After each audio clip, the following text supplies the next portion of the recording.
Alright, what's good, y'all? Alright, so I'm outside. I have brought all of the pieces of the lights out here into the actual car, plugging them up. First thing you want to do is plug your lights up, make sure they work. Currently, I am recording off of my phone, so I can't control the lights and record controlling them at the same time. So I have went through all the functions to make sure that these lights are completely operational. So that's the first thing you want to do before you go through doing anything else. Two, if this is your primary vehicle, make sure you have all your tools, parts that you need for this, because once you start removing wheels, last thing you're going to have to do is put everything back on to go out and get something that you didn't have in the beginning. All right, for me, my car is too low to the ground to get a jack underneath. There are low profile jacks, but I accidentally sent mine to my dad in Texas and I refused to buy another one. So to lift my car up, I generally run it up on little tire ramps over there, pick the back of the car up, then throw a regular jack underneath the front of the car, pick the whole car up. Make sure you loosen the wheel, because I'm about to go ahead and start the taking this thing apart. So break the wheel, lugs loose, then jack the car up to take the weight off and take the tire off. Pretty for sure, if you're watching this video because you want to do your self-install, you should already know that information. So I'm gonna try not to go, crazy into that type of information, because if you don't know to do that, then you probably shouldn't be doing this installation. Right, so right now what I'm currently doing is making my bracket ready to go on the car. So what I felt for, the reason why I was shopping around to get it done is because majority of the videos that you see on the cars, they have a dust cover behind the rotor. I do not have a dust cover behind my rotor on this Charger. So I called a couple friends to see how they did it. A couple people down in Jax. One guy was like, hey, you don't need a dust cover. You just got to be very creative. So what I am doing is I'm being creative, and I will figure out a way to get this on there. So I am not going to take my rotor off, because taking the rotor off is generally to get to the dust cover. Now, taking the rotor off will get you some more room to be able to operate and clearance, but behind here, I do not have a dust cover, so I don't see the need of me taking my rotor off to be creative. So I'm going to try to figure it out. If I end up having to take the rotor off, I'll let you know. But go ahead and make sure that you have all of your brackets fabricated to over your wheel, over your rotor, because you will have to go over it to get there to place it on. Notice I haven't put my lights on yet, because I want to make sure everything's good and fitting before I decide to mount it and then put my lights on. I put my lights on at the end. I don't want anything to happen underneath the car, damage a light, and it's not even been put on yet, or been fabricated yet. All right, as y'all can see, I'm in here behind the rotor. So I'm getting ready to take this bolt off. What's going to happen is I've taken one of the extensions that they gave me, I flattened it out. I'm going to drill a hole and I'm going to mount it behind this, and then I'm going to extend it with one of the regular holders like this to on my wheel to hold this. So we're going to try to do 3 different places. We're going to try to go here, 15-inch bolt. We're probably going to try to go to this one over here. It's basically right behind what's basically holding your rotor and everything on. And then on the other side to right here, down here. These are the spots. There we go. That's a better one. These are the spots we're going to try to make those extenders so that it's on here, and every time the wheel turns, it turns. It's just like a dust cover, except for, it's not like a dust cover, but it's just like the spots that you would mount on a dust cover. So what I'm going to end up doing is drilling holes through the actual bracket, pulling this bolt off, mounting it back on, and then connecting it on that actual part like I was making my own dust cover.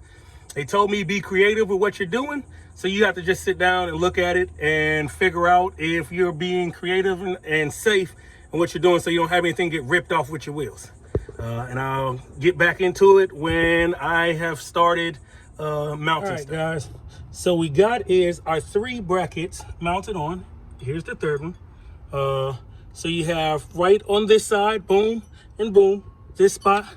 Both of these, I want to say, are 15 millimeters. And then this other one over here, right where you would take for your brakes, how you would take your brakes off, that one is a 13/16. So we use those to take them off. Sorry. We use that to take them off, right? And then after that, we're going to take our bracket, we're gonna pull it up to where it won't be rubbing anything, and then we're gonna mark each spot that that they connect with, and then we're gonna mark it and mount these spots on the bracket. So then I can mount the actual the extension link on here. So I'm gonna have to measure how far it comes from here to this, and mark it on here in both spots on the bracket, so I know how far to mount my hole for connecting it to this. And then on here, for I have all three angles that these are going to touch at. And my last one, which is over here. Like they said, man, be very creative. I'll keep y'all through this build process and get this done. All right, as y'all can see, I now have my bracket with my mount on there. I'm moving it around. Let's see if I can get you a better angle. There you go. So I can take it and bring it up to each one of these spots, and I'll be able to drill a hole in the back of that bracket and mount this in place. This is not the easiest job to do, so I won't act like it is. It is one of those things that if you want to save yourself some money, do it yourself. If you want to save yourself some time, send it to somebody else to do. This will be an all-day job for a person that is not the professional. I haven't even got to the point of running the wires and hiding them underneath the car. This is still mounting, and I've probably been outside for a good hour or so now working on one wheel. That's because I do not have the regular dust covers like everybody else has on different cars. I don't know if other Chargers have them, but my Charger did not have dust covers. So this is being creative and making your own bracket. So if you run into the same problem, just know you can get the job done. It's just going to be time consuming. So once again, we have the brackets here. I kind of loosened them up a little bit. I think I back tightened them so that you could angle them to where you want. But once you get the spots where you need them, you can tighten them down and then mount your new braces on your actual metal bracket and get it all set up. After that, I will put the light on there and be able to run the wire. One wheel done. Well, not done, but it's basically mounted on. Now all I gotta do is run my LED light around it, put it on there how I like it, and zip tie it up and run the wire. And then I will show you this one wheel, and then I'm gonna do the other four. And by the time I get this done, it'll probably be a couple more days, but we'll get it all done and I'll show you what the full install looks like. But there we go, super simple. Once again, very time consuming. So if you're watching this video to figure out if you can do it, you can, but it is time consuming. I would not pay these $700 that they were trying to tell me for what, $130 an hour. It takes about 6 hours to do, plus any tools that they use. You know, you're looking at $700, $800, and that's you bringing the lights to them. I would do this myself all day. Now, my friend that was charging $300, I would gladly pay him that $300. I do believe this install is worth every penny of that $300, but not even close to that $700, $800 that they're talking about at a shop. Okay, so it's on there. All I really have to do is run that wire. I'm gonna follow the brake line up and then hide my wire myself. I'll let y'all figure out exactly how y'all want to hide your wires. I won't put that all in the video because different people hide their wires different ways. But yeah, that's it. Only thing I need to do is really put that wheel back on. I'll show y'all a finished clip of everything once it's done. But that's it, guys. All right, guys. Same process, different day. Rear tires. So I'm going to shoot this in two sections. One from the front, so you can see that I already do have it installed. Make sure that when you are putting your when you're putting this on, you keep putting your wheel on to make sure you're not going to get any rub, that you're going to have clearance. Because if you don't do that and then you accidentally put it too far to one side or made it too big for your wheel, then you're going to end up readjusting after you've buttoned up.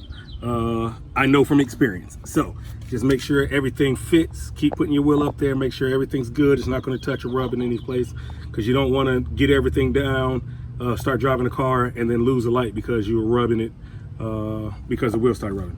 All right, on the back, only 2 brackets. I could do a third, but I don't really feel like I need one. I have one sturdy one on each side, one over here, one over there. Did have to go to a different location. Let me switch the camera to the side so I can show you in the back what it looks like. So in the rear, I went to this, I'm gonna call it a control arm stabilizer. I'm not for sure, I'm not a car guy like that, but I went to this right here, which is on the same thing that holds your rotor. So all of this will move at the same exact time when the car is moving around. So you just got to make sure of that. You have something that's when you're connecting, that you have something that it is actually going to move with the rotor. You don't want something that's going to free move away from the rotor and then have your lights mounted to it, because then it's going to move different from the wheel and it's going to start rubbing depending on how your suspension is hitting. So we went from that spot, and then we also went to the back of the brakes on this side over here. So you can see it up in here. Let me see if I can get the angle. There it is. So we went right here, boom. And basically you just use the same brackets that you were using before. And I just angled this one a little bit more. I actually did end up buying one of my own because I thought I was going to end up with 3 on each spot, and I was going to need some extra ones. But I actually could do it with the 16 that they gave me. Still using 6 on the front ones. So I have 3 spots with 2 connected on each one. So I have 6 of those metal ones on the front one.